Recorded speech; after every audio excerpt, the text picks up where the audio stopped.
How to increase Wi-Fi speed on Windows 10 or 11.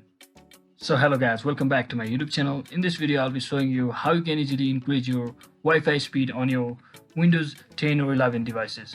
So first thing you want to do is simply search in for the control panel from the search section over here, and once you open your control panel, just go to Network and Sharing Center and simply click on Network and Sharing Center once again and locate your Wi-Fi. Just make sure you are connected to your Wi-Fi, and once you're inside here, simply click on your Wi-Fi, and when you are in this screen, just click on this properties icon over here, and once you're inside here, just locate the Internet Protocol version for TCP, this option, and simply double click on it.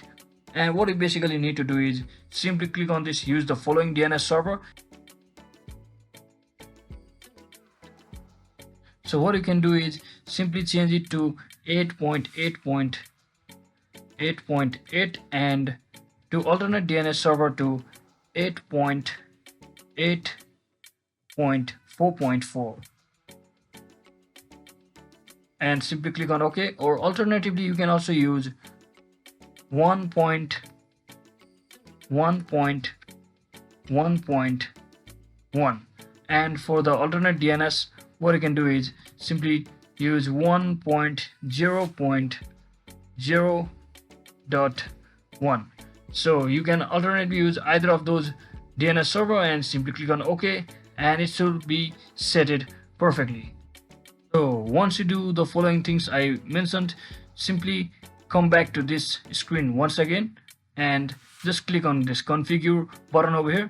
Once you click on it, simply click on advanced option and make sure you head over to preferred band option. And once you're inside here, if you have a Wi-Fi range of 5G and 2.4 gigahertz, simply select the 5 gigahertz because it's much faster than 2.4 gigahertz. So you make sure you select this.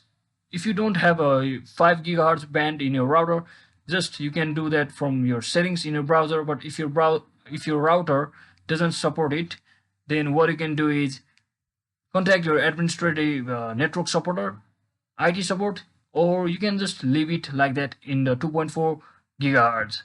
So once you do that, simply click on OK and click on apply and click on close, just like that, and your internet speed should be fixed. So that's it guys. I hope this video was helpful. If it was, don't forget to like and subscribe to the channel. See you on the next one.